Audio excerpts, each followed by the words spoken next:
I'm Crackers, and this is a pile of crap. So I've gotten tired of having to shuffle stuff around the shop every time I want to work on a project. So I've gone around the property and collected a bunch of material that I'm going to use to make a workstation built around my old vise stand. I made this stake plate a while ago that I use a lot for hammer forming. I was originally going to mount a bunch of these tools to this, but ultimately I think they'll be in the way. I do like using these 1-inch hardy stakes, so I'll be adding a hole to the top of the post on the new stand, as well as some threaded holes that I can use for attaching various jigs and fixtures to the top of the post, so I don't have to weld them to the top of my bench anymore. For now, my first task is turning this trailer hitch into a sheet metal stake. I'd like to be able to have it rotate so I can use it horizontally or vertically. Naturally, I'll be using an old receiver hitch to mount it to the post. I just need to remove some unnecessary bits and then start fabricating a pivot for it.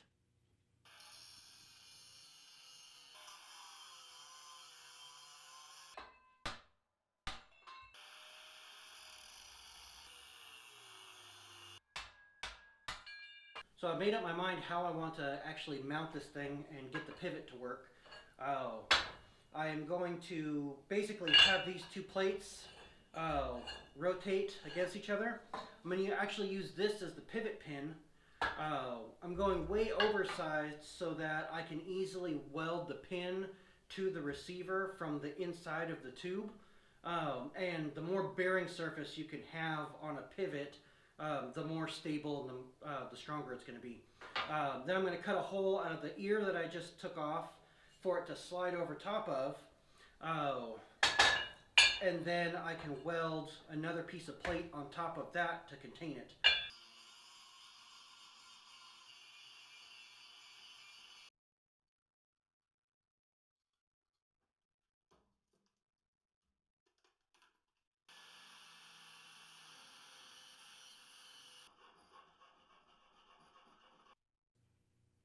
I don't have any suitable plate to retain this on the pin that isn't just wildly overkill, so I'm going to slit open a piece of tubing and I'm going to flatten it out on the anvil so I don't have to waste a bunch of material.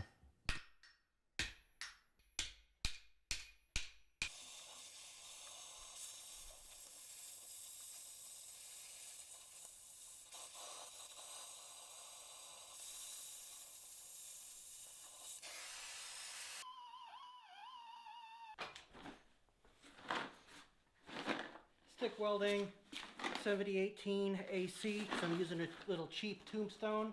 You probably saw in the background earlier. Nothing fancy. I'm gonna lay this out. Let's get it somewhere flat. I'm gonna tack it in a couple spots so it stays flat and square. And then I'll take the little center spacer out, buzz it the rest of the way up, and then we'll see how it all fits together. And nope, we still got one more step after that. Well, probably more like 15, but who's counting?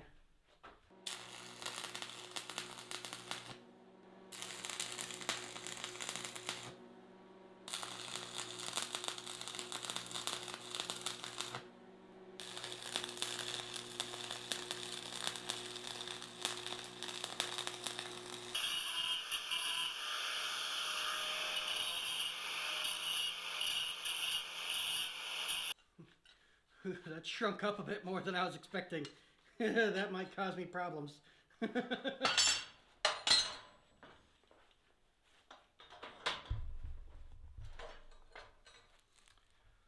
Okay, so now I need to figure out how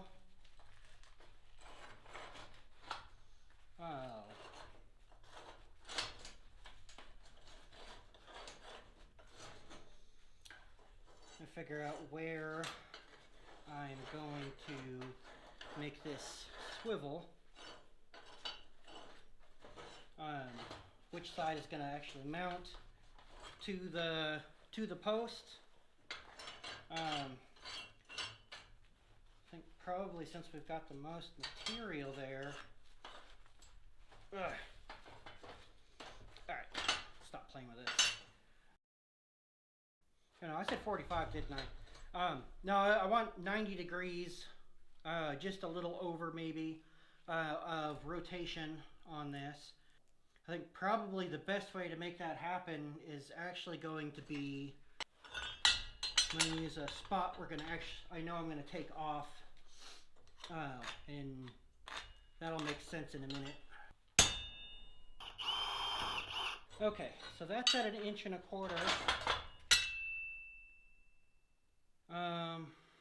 But we don't actually want it at 1.25 inches, do we?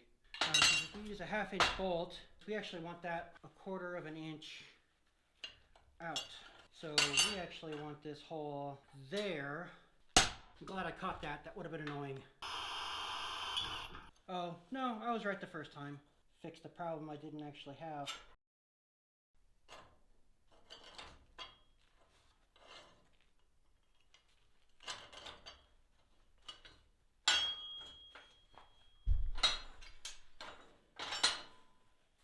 And that way we have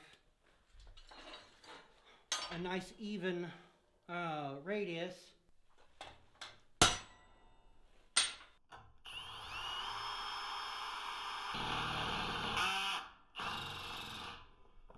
I am on the wrong setting.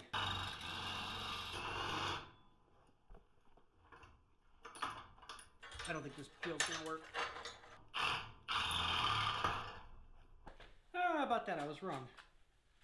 Happy to be as well. Marky mark.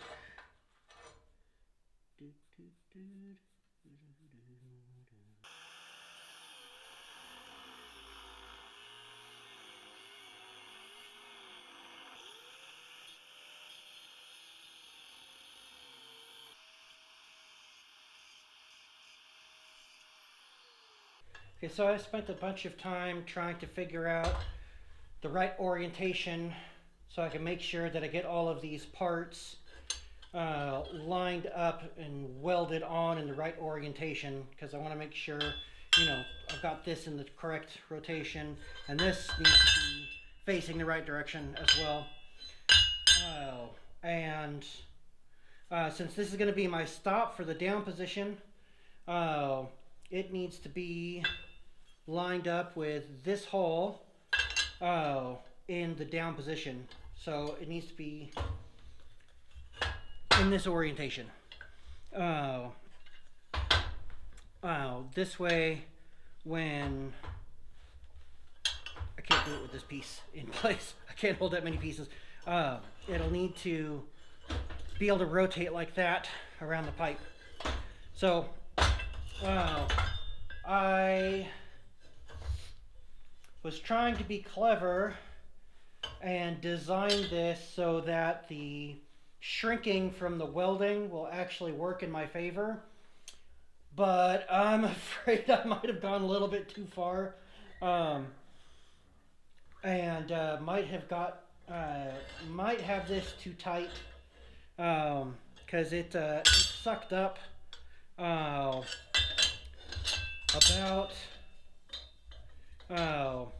like a 1/16. And I'm a little worried what that's gonna do. So I actually hedged my bets. I made a little shim. I can always heat it up and then hammer it down to tighten it up if it's loose. And you can see I kind of stretched the flange specifically so I could do that anyway. Yeah, with that in place, it actually has a tiny bit of gap, but I'm okay with that. Like I said, I can heat it and pound on it until it gets loosened up. I can always shrink it. I can't necessarily make it longer without cutting it out and being a pain in the ass. I have my bolt that I'm going to use as a stop. I need to grind some of that off. I'll have to make a divot so I can put some weld on the back side, and then grind it back flush. And then I'll put a ton of weld on this side to space it back up, or to, you know, to weld stuff. That's what you do with welders.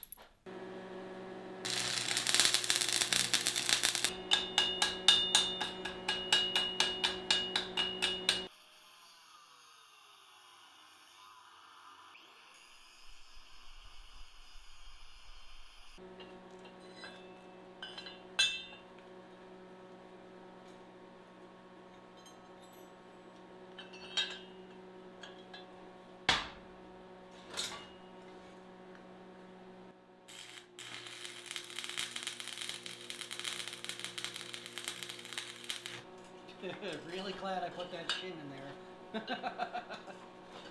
Holy crap, that would have sucked. Alright, so here it is burned on. It is still hot AF. I think the amount of tension on this is perfect. Oh, I definitely didn't want it flopping around. But, you know, I don't want it locked up. But the fact that I can move it just a tiny bit by hand, that's perfect. I'm super happy. Not the prettiest welding, but it's only 7018 with this little tombstone welder, so I'm happy with it. It'll do. This will get welded to the plate on the top of the post, and then this will get a gusset back to the post as well.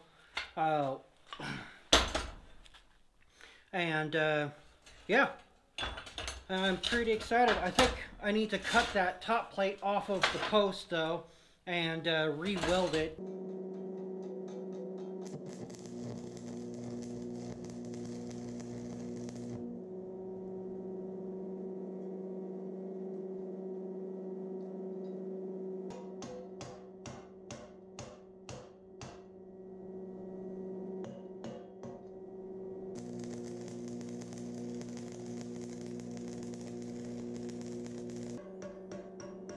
So I did cut this top plate off and weld it back on with a stick welder. I'd originally used a 110 machine and it just didn't have enough power to really get decent penetration on it. I got a bunch of welding slag down into the joint and that had it pretty stuck for a while. I managed to get most of the slag broken up and it moves pretty smoothly now. I did have a couple high spots on the weld. They don't actually have anything to do with it being stuck right at this moment, but I just want to make sure that it stay consistent as it moved through the range once all of that slag cleared out.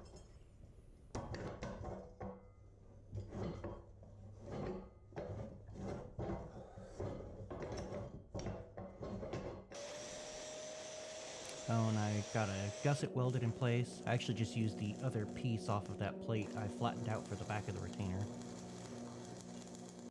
So this pipe is actually going to be the post that the bead roller hangs off of. And I need it to sit as wide as possible, so I'm actually going to cut a notch into it so that I can get it another inch or so out to the edge of the brake drum.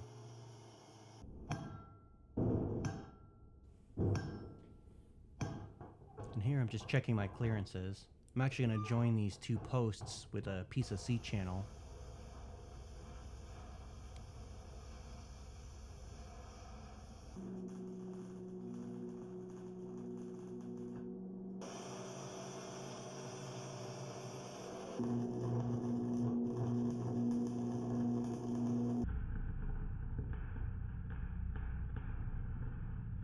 So I'm just about ready to mount the bead roller. I've got an arm set up to actually mount it to.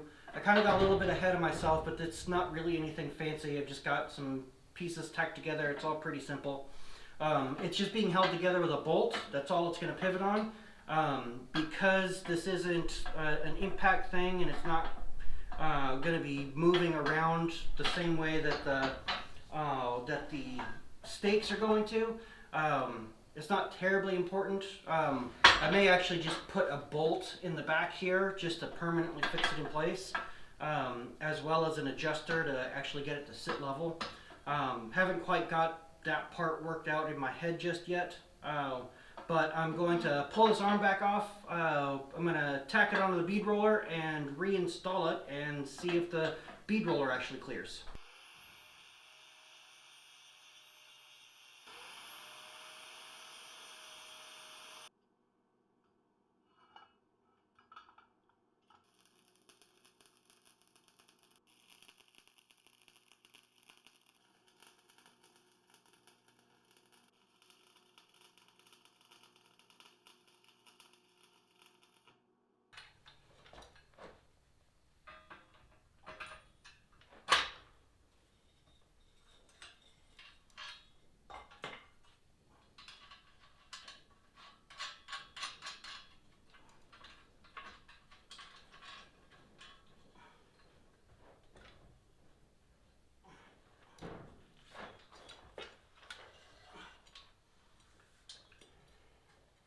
What? Hey look, the handle even clears. The real question though is, does it swing down and does it swing out of the way, or does it hit, or does it drag on the ground? It is none of the above. Awesome. I'd also like to add a shrinking stump to this, so I'm making a little platform here that I can attach one to later once I can source an appropriate wood block.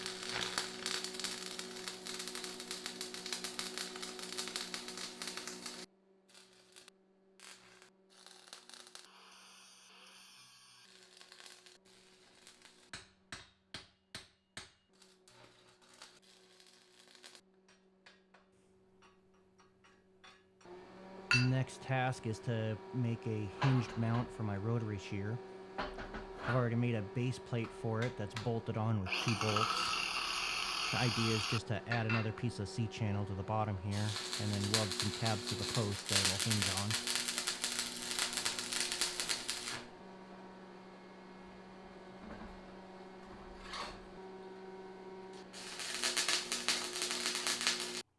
These track rod mounts came off of my AMC, and I am no longer using them, so I'm going to harvest a couple tabs off of them to use for this.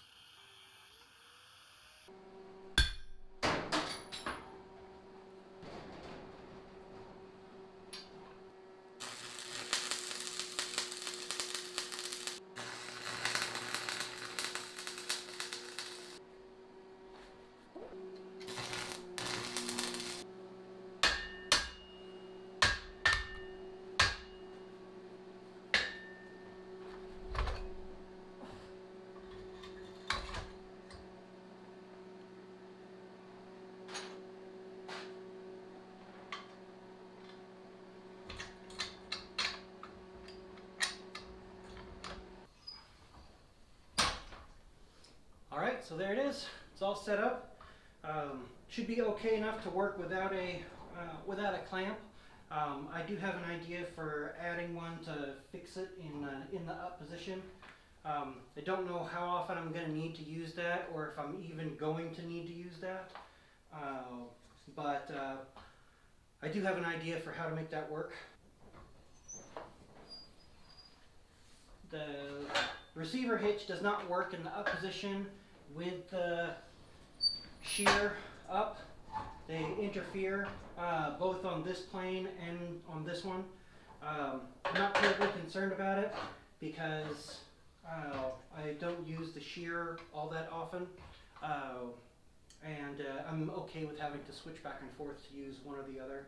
One thing that did pop up is that now with this in place, it's actually going to be a lot harder to reach the bolt to fix the receiver in place. I think I'm going to have to change and put a stop on the front. I think I've figured out a way to do that, but that's not a huge deal either. It still works as it is, it's just I really got to access it through here, and once I get my wood block in place, I'm not going to have access through that way without having to move the wood block first. And that I do think would be rather inconvenient to have to go back and forth. But thankfully I've got access to space I can put one on the front. and just wedge it the other way. That's it for this end. I've got lots of stuff I want to pretty up. I still need to take these corners off. But this side is all still functional. I think eventually I'm going to put sockets for all of the hitches and the stakes to go in the side down here.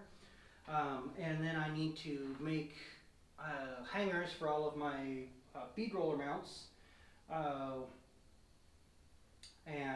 think they'll go along this post that we added along that side, and that'll put it in position so that I'm looking at them while I'm actually standing at the bead roller.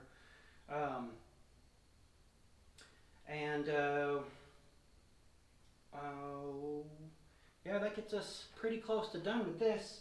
I do still want to cut a hole in the top so I can use some of my other stake tools, because I would like to use them at the same time as the stakes that I've got in here. I'd like to be able to go back and forth. The more the merrier. That's actually why I've got that other stake plate, is specifically so I can have one or two more set up than what I could have in the anvil itself. There are definitely some projects that would be advantageous to have 4 or 5 things staked out at the same time so I can go back and forth as needed. Yeah, pretty happy with it so far. I'm going to go ahead and cut this hole now, I think, and then get it spun around and start working on the mounts for all the bead roller dice. Unfortunately, I couldn't see what I was doing while I was trying to cut this hole. I took a chisel and tried to cut some deeper marks into it, but I lost track what I was doing and didn't actually record me cutting the hole. So I'm going to work on installing a new lock for this receiver. I had to trim this ear back a little bit so that the shear wouldn't interfere with it.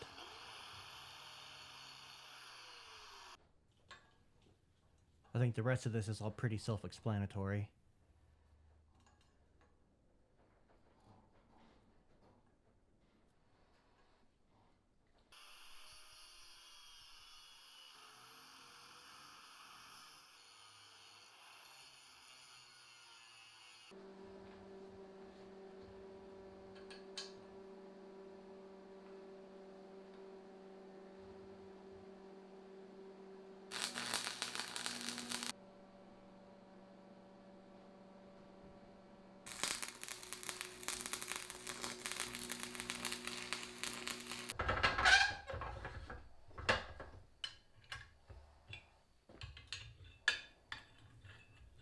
With it all welded in place, it actually works better than the original lock I made.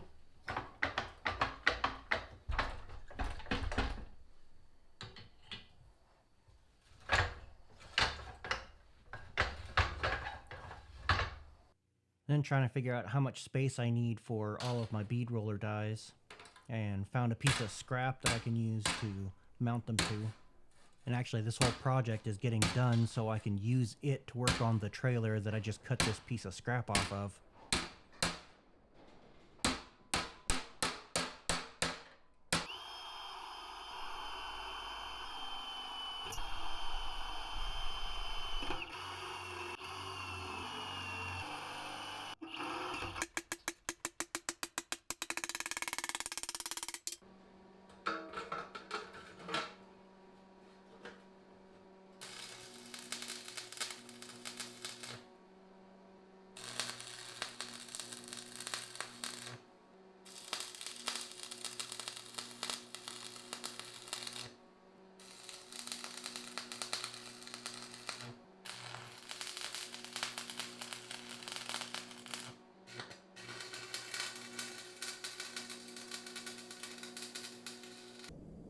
Using some 18 gauge offcuts to make the posts for the bead roller dies. Cutting it with a cold chisel because it's pretty quick. My rotary shear doesn't like cutting thin strips like this.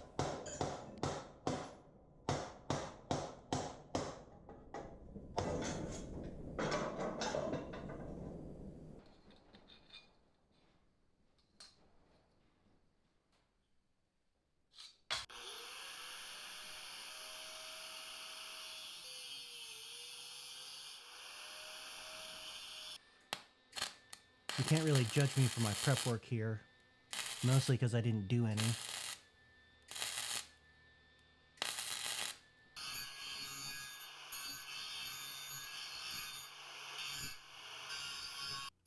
Then just go around it a final time with a grinder and clean up any sharp corners. Just doing general kind of finish work.